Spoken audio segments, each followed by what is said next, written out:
Well, it's 20 minutes before 8 in the evening and I've been out working. I'm going to take you out there and show you what I've been doing so far. But I just thought I'd show you this first because the evening sun comes in through this window in the west gable wall of the cottage from about mid-March, late March onwards. And at this time of the year it really is beginning to shine in and warm the kitchen. It's beautiful. So, we'll go outside and I'll show you what I've been up to. First of all, I've got the big fish box out from the barn. Now this box I've had for years and years, 8, 9, maybe 10 years, I can't recall. It's made from polystyrene and it's an absolute devil to try to get rid of because nobody wants to take polystyrene, not even the recycling centre. But it is the most fantastic insulated box for starting seeds off. Now I use it not just for starting seeds off, but I use it for my microgreens. There are videos up from previous years that show you the wealth of microgreens you can grow in a box just like this. So first of all, this is an old window that just fits perfectly the box. I've half filled it with compost and I have sprinkled in, and I mean a complete and utter mix of seeds. And they're seeds from this old seed tin here that are yonks old. Okay, some of them are, I don't know, 5 or 6 years old, maybe more. But I've literally sprinkled in, as my microgreens, the seeds of kale and cabbage, lettuce, onion, scallion, spring onion, virtually any green which is edible, including edible tops of greens. It's gone in there. So there's going to be, and I'm very optimistic of course, there's going to be a complete swathe of beautiful greenery coming up in there, all edible. And it's what I call my cut and come again salads. Now a box this size, which is, I don't know, maybe a metre long by 1/3 of a metre wide or something like that there, will keep me going in salads the whole summer. But the trick is, look for the seeds that are really growing up very strongly above the rest. Those are the ones then that I prick out, pot on, and eventually put into the vegetable garden. So there's absolutely no loss on something like this. This is a smaller box, and I've used it for potting on some kale and some lettuce. This is I think it's the butterhead lettuce. But again, I will be taking leaves off this and using it very much in the same way as the microgreens. I will be harvesting as it grows. I've also potted up 2 tomato plants. There's another kale there. Over here I've put some more lettuce, this time into an old window box. These are all containers that I've got from either the barn where I've stored them, or from that big pile of containers that keep over by the compost heap by the tunnel. Now, there's more. Kale in a basket. See, I had 2 of these baskets, and last year, do you remember this? Now all this beautiful kale has gone to seed now, and I'm leaving it very much for the bees.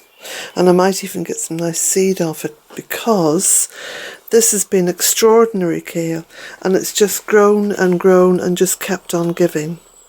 And I've been taking leaves off that all the way through the winter. So kale in a basket. Kale seems to like baskets. No, I didn't line the basket. I put lots of compost at the bottom and then compost on the top. Now, there's some other things I've potted. Oh yes, okay. I'm trying to think as I go.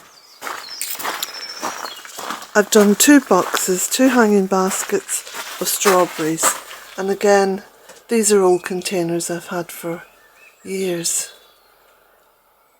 I've put 3 strawberry plants in each basket. And then the other thing I've been doing, because I've been out walking with Jack and picking up lots and lots of little seedling trees, and I've been potting them on.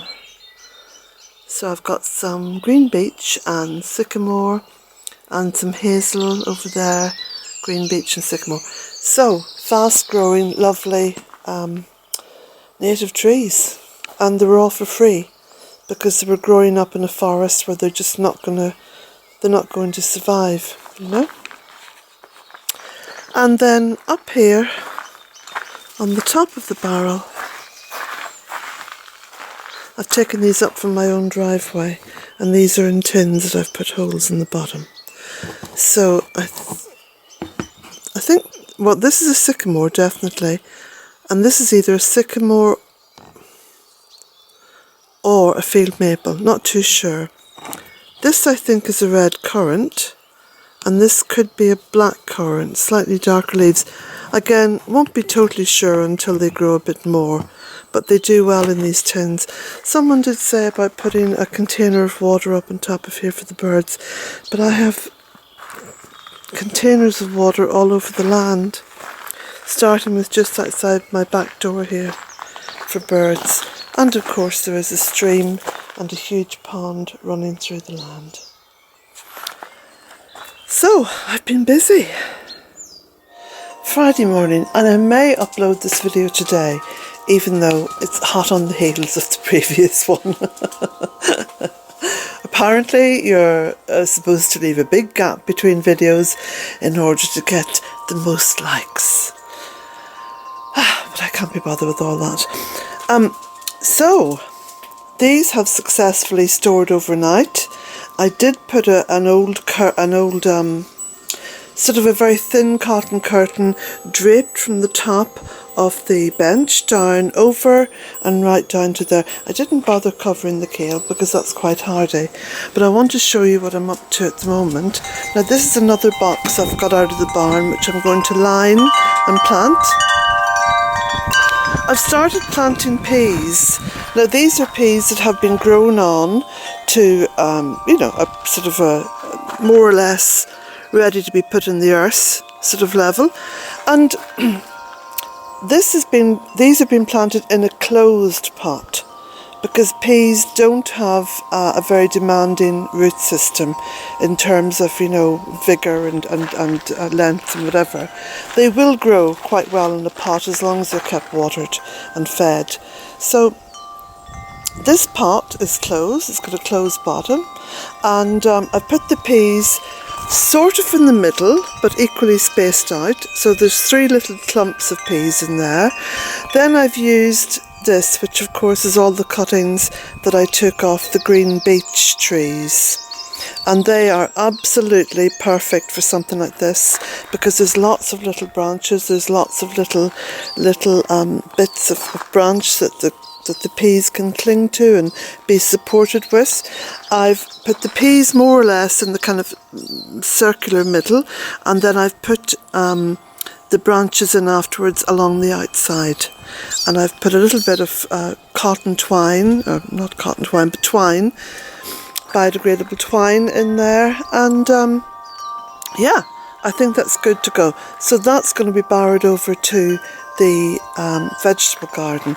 This, by the way, is my little shovel. This is a perfect little shovel. It's a piece of gutter. So there we go. First lot of peas done. Happy with that. And over to the vegetable garden. Before we go to the vegetable garden, I wanted to show you the compost that I'm using now for the vegetables. This is one which is made in Ireland, produced in Ireland, as you see. It's organic, and it's got the Organic Trust symbol on it there. I think it's made up in Donegal. There's the website, livinggreen.ie. Not too expensive either. They work out at about, I think they're about €7 a sack. Something else before we go to the vegetable garden. I don't use gravel or stones in the bottom of my pots if they're closed pots. I use all these little bits of dead wood and stuff from the floor of the barn, and that works perfectly, and it makes it like a little mini hugelkultur pot. Bet you never thought of that. Now you may remember when I spread the bark on the edge of the vegetable beds here as a weed suppressant, but also I said that this is where I'd be putting peas and beans. Not too sure about the beans, but definitely the peas, because I love peas. So there we go, the first pot is there, plenty of room to grow up, nice sheltered spot as well, and catches all the sun.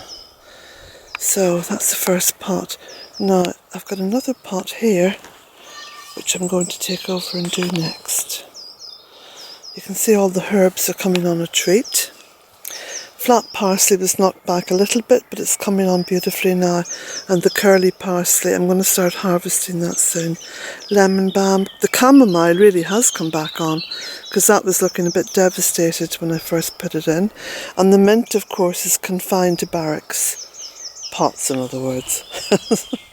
Well, not vegetables, I know, but I just wanted to show you the honesty that was coming up here in this great big planter, which I use for this tree that I'm doing topiary on, or topiary. I like to call it topiary. Yeah, they were coming up last year, and you know that they are biennial, so they'll flower in the second year. Well, look at this. They've just chosen to come up like that. I couldn't have organised it better. But you see how they're using the tree as a support. Fantastic, isn't it? So they're very bee-loved, and of course they give the most beautiful seed heads as well. So I'm just delighted. You see, nature is a far better gardener than what I am. She knows what she's doing. You can support Bealtaine Cottage and the work I do across social media by buying any one of my books. That's the first one, A Cottage in 3 Acres. That tells the story of how Bealtaine Cottage came into being. There are books, maps, a calendar printed each year, and bumper stickers, and the link to purchasing any of these can be found below every video. All are printed here in Ireland in my local town, and all are posted from Ireland in my local post office.